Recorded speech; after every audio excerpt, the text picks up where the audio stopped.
साथियों, इस समय आरक्षण को लेकर तरह तरह की बातें की जा रही हैं। कुछ लोगों का कहना है कि आरक्षण समाप्त कर दिया जाए, तो कुछ लोगों का कहना है आरक्षण आर्थिक आधार पर कर दिया जाए।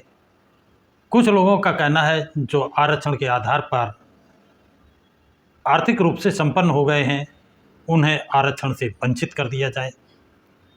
इस तरह आरक्षण के संबंध में अलग अलग मत लोग प्रकट कर रहे हैं और इसी को लेकर अभी हाल में दिल्ली के जंतर मंतर पर आरक्षण विरोधियों द्वारा धरना और प्रदर्शन किया गया।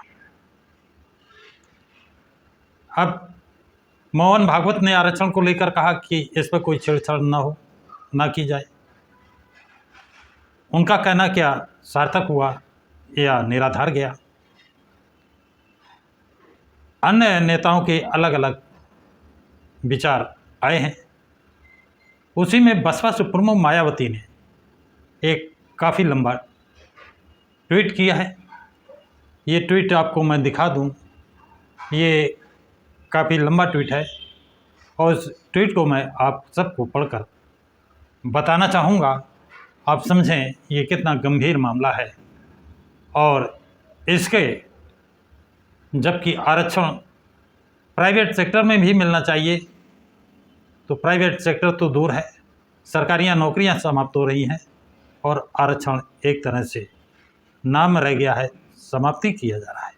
लेकिन बसपा सुप्रीमो के क्या विचार हैं, उन्हें आप जानें। उन्होंने अपने ट्वीट में लिखा है, दिल्ली के जंतर मंतर पर संविधान में SC ST व OBC समाज को दिए गए आरक्षण के विरुद्ध अभी हाल ही में जमा हुए कुछ लोगों द्वारा आर्थिक आधार पर आरक्षण को लागू करने की उठाई गई ये नई मांग कतई भी उचित व देश हित में नहीं है।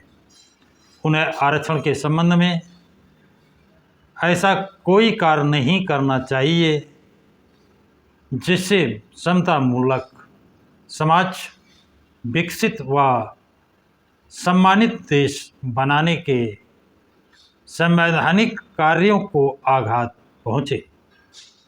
वैसे भी देश में सदियों से जातिवाद की अमानवीयता का शिकार रहे SC ST व OBC समाज के लोगों हेतु संविधान में की गई आरक्षण की व्यवस्था के बारे में परम पूज्य बाबा साहब डॉक्टर भीमराव अंबेडकर का ये कहना था कि जातिवाद का परित्याग ही सबसे बड़ी देशभक्ति है। अतः लोग सही देशभक्ति का परिचय ज़्यादा दें तो यही उचित होगा। जहाँ तक आर्थिक आधार पर आरक्षण देने की बात है, तो केंद्र व राज्य सरकारों द्वारा भी गरीबी उन्मूलन के एक नहीं बल्कि अनेकों कार्यक्रम पर काफ़ी सरकारी धन हर वर्ष खर्च किया जाता है, किंतु उसमें व्याप्त भ्रष्टाचार आदि के कारण इसका सही लाभ अगर देश के लोगों को नहीं मिलता है, तो यह तो सरकारी व्यवस्था का सीधा साधा दोष है। इसके अलावा आर्थिक आधार पर आरक्षण की नई व्यवस्था भी देश में लागू है, जिसका भी सही लाभ अपर कास्ट समाज के गरीब परिवारों को नहीं मिल रहा है, बल्कि इसमें छलावा अधिक है।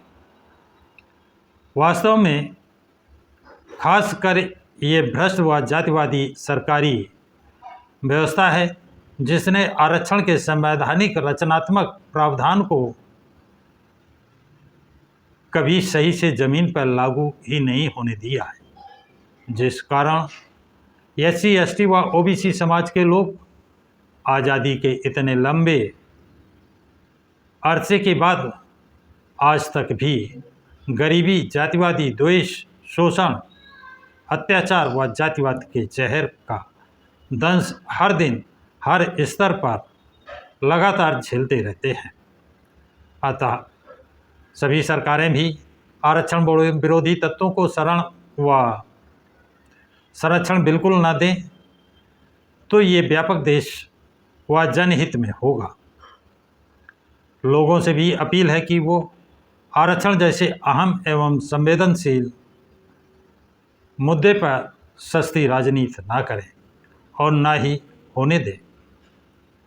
हालांकि उसी दिन पार्लियामेंट थाने के बाहर एक पीड़ित व्यक्ति के मामले में एफआईआर दर्ज कराने के लिए कांग्रेस के वरिष्ठ नेता श्री राहुल गांधी कई घंटों तक धरने पर बैठे रहे, जिसका पार्टी को कोई ऐतराज़ नहीं है। लेकिन उसके बगल में जंतर मंतर पर दलित व शोषितों के जाति आधार पर दिए जाने वाले आरक्षण को खत्म करवाने के लिए धरना प्रदर्शन भी चल रहा है। धरना प्रदर्शन भी चल रहा था। वहाँ पर उनका कोई भी कांग्रेसी साथी नहीं, उन्हें समझाने नहीं पहुँचा, समझाने तक के लिए भी नहीं गए, जिससे इन वर्गों के प्रति इनकी आरक्षण विरोधी मानसिकता अभी भी साफ झलकती है। तो साथियों, आरक्षण का विरोध, और वो भी आरक्षण कौन? SC ST OBC का। इस आरक्षण का विरोध था तो अभी जनरल समाज को जो 10% EWS आरक्षण दिया गया है उसका इन्होंने विरोध किसी ने नहीं किया, और 48 घंटे में वो लोकसभा राज्यसभा में पारित होकर कानून भी बन गया। ये जो EWS आरक्षण है ये आर्थिक आधार पर है क्या? जो EWS का आरक्षण समाज सामान्य वर्ग को मिल रहा है, क्या इसमें अनियमितताएं नहीं हो रही हैं? तो ये कुछ लोग देश को कमज़ोर करने, देश को बांटने, देश को फिर से गुलाम बनाने के फिराक में जो लोग हैं, वो देश की समाज को SC ST OBC जो 85% है उनके हक अधिकार छीनने की बात कर रहे हैं। तो ये 15 और 85 की लड़ाई तैयार कर रहे हैं। इसलिए बसपा सुप्रीमो ने स्पष्ट शब्दों में चेतावनी दी है, सलाह दी है कि इससे देश कमज़ोर होगा। सभी लोग ऐसी घृणित मानसिकता को बढ़ावा न दें तो अच्छा होगा। क्या इससे आंदोलन से एक तो चीज़ सामने आई है कि SC ST OBC जो बिखरा हुआ था वो एक मंच पे आना शुरू हो गया है।